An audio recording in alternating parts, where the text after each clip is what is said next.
¿Qué tal, Martín? ¿Cómo te va? Muy buenos días. Muy bien, muchísimas gracias por preguntar, Federico, muy amable por su tiempo.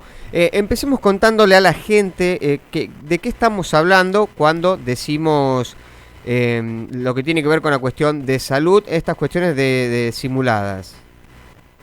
Bien, muy bien. Bueno, mirá, la simulación clínica es una estrategia de enseñanza, ante todo. Eso es lo primero que hay Bien. que contar. Es decir, entre todas las formas que uno puede utilizar para enseñar, que no sé, uno puede dar una clase expositiva, trabajar en grupos o cualquier otra estrategia, la simulación clínica es una estrategia más, digamos, ¿sí? Que es complementaria a muchas formas de aprendizaje que tienen los estudiantes de carreras de salud, ¿sí? Ujú, bien, bien. Básicamente lo que es o de qué trata, digamos, trata de sustituir las experiencias reales con pacientes reales por experiencias simuladas, ¿sí?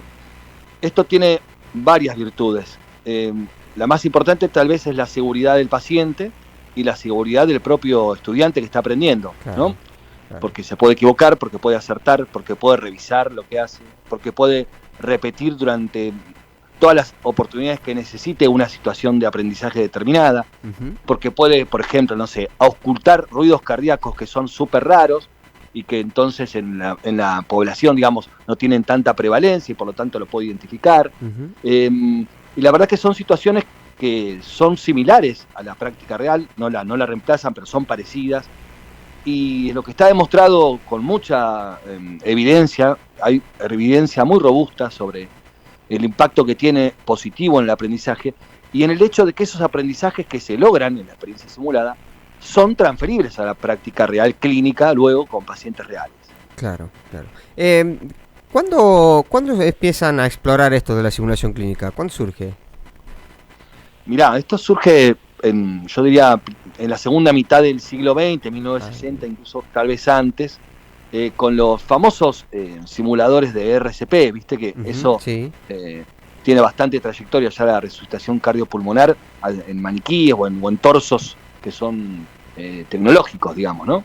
Claro. Eh, y después yo creo que se acelera muchísimo también en la década del 80 y 90 del siglo pasado con las posibilidades técnicas, digamos, ¿no? Que empiezan a salir simuladores, algunas empresas, no voy a decir ninguna, ¿no? Ujú. Pero, pero empiezan a producir simuladores robotizados que tienen muchas prestaciones, por lo tanto hay simuladores que pueden llorar, transpirar, que los podés auscultar, que podés verificar la entrada de aire en los pulmones, que tienen pulso pédico, radial, bueno, realmente dan muchas prestaciones y tienen una similitud con un paciente real bastante interesante y por lo tanto permite simulaciones interactivas de alta fidelidad, ¿no? Es decir, Claro, vivir situaciones muy parecidas. claro. Y después, el punto de inflexión, yo creo, donde también empieza a aparecer fuertemente, es ya a principios de este siglo, yo diría, o bueno, justo en el cambio de siglo, cuando empiezan a aparecer los informes, Errar es humano, que es uno de los puntos de inflexión en la Ujú. publicación de un informe, en este caso en Estados Unidos, pero hay muchos en otros países que se publican posteriormente,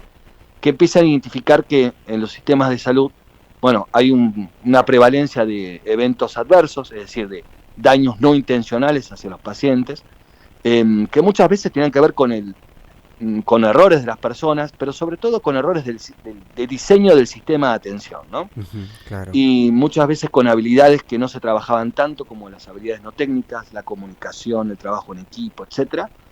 Y entonces la simulación empieza a crecer con esta preocupación mundial por mejorar la seguridad del paciente. Ujú, Creo que están muy vinculados ambos fenómenos y creo que es saludable y que realmente es interesante que este movimiento haya crecido. claro. Federico, como federación, ¿cuáles creen que son los desafíos que hay en América Latina con respecto a la evolución de la simulación clínica? ¿No? Porque sabemos que la tecnología está avanzando, que genera cada vez mejores potencialidades, pero sabemos que siempre Latinoamérica termina llegando un poco más tarde. Sí, bien. Hay una situación bastante interesante y bastante prometedora, que es que primero ha crecido muchísimo Ujú, en América Latina, en Argentina también, que hay muchas sociedades, que hay mucha gente que se interesa. Bueno, en los últimos años hubo un programa también del gobierno nacional que ha fortalecido en las universidades que tienen carreras de salud, en las carreras de enfermería. ujú. Digo, ha habido muchísimo, no solo en recursos de materiales, sino también de capacitación. Ha crecido la investigación, digo, hay muchos núcleos ya de investigadores importantes en distintos países y distintas regiones de América Latina. Y creo que uno de los desafíos está en empezar también, claro, los simuladores son muy caros, ¿no? Y claro, en dólares. Hay todo un trabajo y líneas de trabajo en simuladores de bajo costo que tratan de reemplazar a veces los simuladores más tecnológicos. Hay mucho que se puede hacer sin tecnología, la verdad es esa.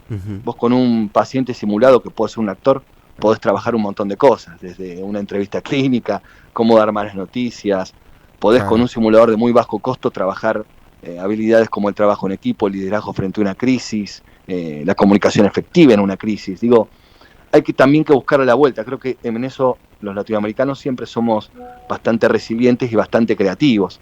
Pero te digo, creo que está creciendo mucho, que el desafío es mejorar la posibilidad de desarrollar simuladores de bajo costo, trabajar más colaborativamente para aprovechar los desarrollos de cada país y de cada grupo y equipo de investigadores y de docentes, ¿no? Digo, conectarnos un poco más y construir redes que nos permitan crecer a todos. Creo que, bueno, ese es un poco el desafío, estamos trabajando en esa dirección, ese es un poco el norte de nuestro trabajo. Claro. ¿Y se puede hacer virtual estas prácticas de enseñanza de la simulación?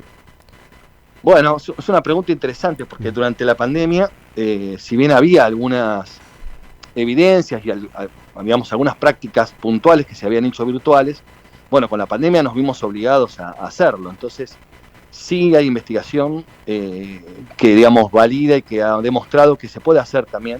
No todo, algunas cosas sí, otras no. Claro. Pero muchas cosas se pueden hacer virtuales, sí. Bien. Ahora, volviendo al tema de la cuestión tecnológica y demás, nos mencionaba que, por ejemplo, lo que hemos visto más, o que la gente probablemente puede haber hecho quizás un curso, tiene que ver con lo de RCP. ¿Estamos hablando de prácticas parecidas cuando hablamos de simulación clínica? Bueno, mirá, se hace muchísimas cosas. O sea, primero hay prácticas o procedimientos que toda carrera de salud tiene, que son específicos, qué sé yo, en medicina, en kinesiología, en enfermería, que puede ser, por ejemplo, poner un suero en un brazo, poner una vía, ¿no? Sí. O poner una vía central, ¿no? O intubar una, ¿no? Entonces, colocar una intubación orotraqueal, o, por ejemplo, hacer una punción en la espalda, ¿no? Una punción lumbar. Todos esos procedimientos, bueno, ocultar, tomar la presión, todo eso se puede hacer de manera simulada, con simuladores por partes que se llaman, es decir, vos no utilizás un simulador de cuerpo entero de esos tecnológicos que valen muchísimo dinero para aprender a poner una inyección, digamos, por decirlo de alguna manera. Hay distintos simuladores que son de partes, o sea, que simulan una parte, donde vos aprendés el procedimiento, ¿sí? Esto puede ser un torso para RCP, pero puede ser una cabeza para intubar, o esto que decíamos, un brazo para poner vías, etcétera. Claro.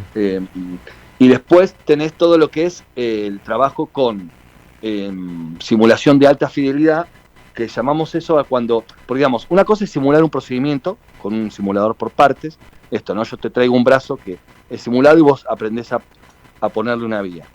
Pero eso vos estás haciendo el procedimiento, pero digamos, no estás inserto en una simulación de alta fidelidad donde vos estás viviendo una situación aparentemente real, ¿no? Claro. Eso es lo que se hace cuando, por ejemplo, se simulan crisis de quirófano, o en un shock room, o en una guardia, donde vos sí trabajás con pacientes simulados, con actores, con un simulador de cuerpo entero, y vos simulás toda la experiencia, ¿no? 360. Vos te inmiscuís, digamos, te sumergís, te zambullís en una experiencia donde todos tus sentidos están metidos dentro de la simulación.